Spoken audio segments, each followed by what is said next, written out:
The alcoholic, dimension-hopping mad scientist Rick Sanchez could be called a lot of things. Compassionate, friendly, and filled with basic human decency are not among them. Hey Jerry, don't worry about it. So what if the most meaningful day of your life was a simulation operating at minimum capacity? Over 2 seasons, Rick and Morty have killed countless people, destroyed whole civilizations, and just made some pretty terrible life decisions. Here are some of the worst things Rick and Morty have ever done. Murdered a bunch of bureaucrats. Rick's brazen disregard for most everything is established in the pilot, when he drags Morty out of class for an expedition to Dimension 35C, so Rick can use him to smuggle some powerful mega seeds through interdimensional customs. And I'm gonna need you to put them way up inside your butthole, Morty. In my butt? Put them way up inside there as far as they can fit. Oh jeez, Rick! But their plan doesn't work out, so Rick has to commandeer a portal home while Morty engages in a shootout with the customs officials. Morty ends up killing dozens of aliens with personal lives and loving families. They're not robots, Rick! It's a figure of speech, Morty. They're bureaucrats. I don't respect them. Blew up the Zygerians. Kidnapping people isn't the nicest way to get secrets, but you can't help but like the Zygerians in episode 4 of the first season. After a series of simulations within simulations, the alien scammers maneuver Rick into a situation where he gives up the recipe for concentrated dark matter. Grab that bucket.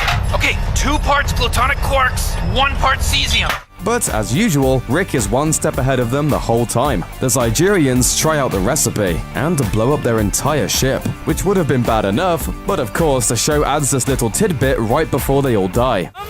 And listen, I'm sorry for yelling earlier. I couldn't ask for a better staff. I love you guys, and I love all your families.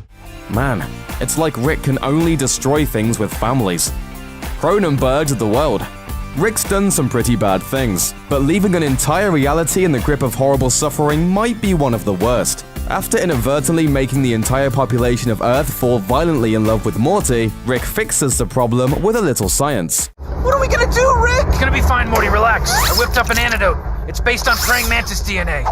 When that turns everyone into bug monsters, Rick fixes the problem with better science. It's koala mixed with rattlesnake, chimpanzee, cactus, shark, golden retriever, and just a smidge of dinosaur. Should add up to normal humanity. That's when the episode gets dark. Rick's new serum also backfires, but do Rick and Morty stick around to fix things? Nope. They just abandon everyone in the world to a lifetime of suffering and take the places of their dead selves in an alternate reality. Rick! What about the reality we left behind? What about the reality where Hitler cured cancer, Morty? The answer is don't think about it. Created Abradolf Linkler. The first season finale introduced a ton of new awesome characters, like Bird Person and Squanchy. Is there a good place for me to squanch around here? Squanchy, you can squanch wherever you want, man. Mi casa es a su casa, dog. All right! But the strangest guest at the party has to be Abradolf Linkler, a mutant creation with the combined DNA of Abraham Lincoln and Adolf Hitler, who was abandoned by his father/god, Rick. The existential pain of this guy is just off the charts. And Rick, being Rick, couldn't care less. Even when Abradolf Linkler sacrifices himself and things get emotional and people start crying, Rick's only got one thing to say. Well, at least he didn't die in vain. He got these crystals. And these babies just saved this lame-ass party! Wubba lubba dub dub! Because there's nothing like sacrifice and emotional torment to kick off a party, right? Abandoned Jerry forever. The Cronenberg episode left the original version of Jerry in a mutated hellhole, but Rick wasn't done with the guy. In Season 2, Episode 2, Rick drops him off at a facility that basically amounts to a giant daycare for Jerrys. Dozens of versions of Jerry wander around in various states of confusion and distraction, waiting to be picked up again. But one room contains all the Jerrys who were completely abandoned by their Ricks and Mortys. These are the Jerrys whose Ricks and Mortys never came back. These guys are stuck in a nursing home on an alien planet. Forever. Talk about depressing. Created and destroyed a universe. Rick's got a pretty heavy god vibe going throughout the series, and nowhere is that more apparent than in his choice of car battery, which contains an entire universe whose sole purpose is to, well, power his car. You have a whole planet sitting around making your power for you? That's slavery! It's society. They work for each other, Morty. Basically, Rick's car battery contains an entire civilization of sentient, intelligent beings, who happen to be so intelligent they make another battery with its own micro-universe. And Rick has zero problem smashing that battery to pieces, killing the civilization inside. Oh, hey, guys! I just finished cooking us a feast! You monster! Yep, that's all of these guys, and their families, smashed out of existence. By the time Rick and Morty escape the car battery, all the creatures inside know that they're slaves, and they have no choice but to keep their meaningless existence going. One of two things was gonna happen. I was gonna have to toss a broken battery, or the battery wouldn't be broken. Is this guy the worst yet? Almost, but there's more, because there was also the time Rick and Morty slaughtered innocent aliens.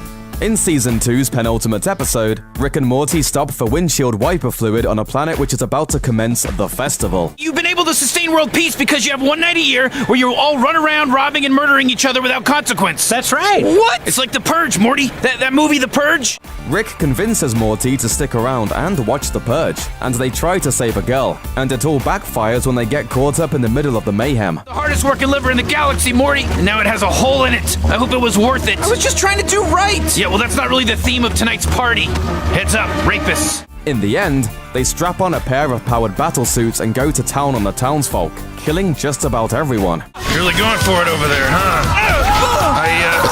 I think those people were just hiding. I don't give a shit. Put deadly bacteria in ice cream. If there's anything Rick cares about, it definitely isn't Jerry, and we got solid proof of that in Season 2's 8th episode, which opens with Jerry in an alien hospital projectile spewing toxic vomit. Watch out for that stuff. It'll stain if it gets on your clothes, and it'll send you into a murderous rage if it gets in your eyes or mouth. Which happened because Rick stored some mutant bacteria in a pint of Cherry Garcia ice cream. And because of that, Jerry comes close to getting castrated so his genitals can serve as another guy's heart transplant. But in the end, as terrible a guy as Rick may be, one thing's for sure, he always has the situation under control.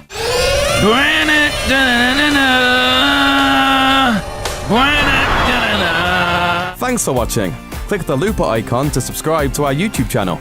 Plus, check out all this cool stuff we know you'll love too.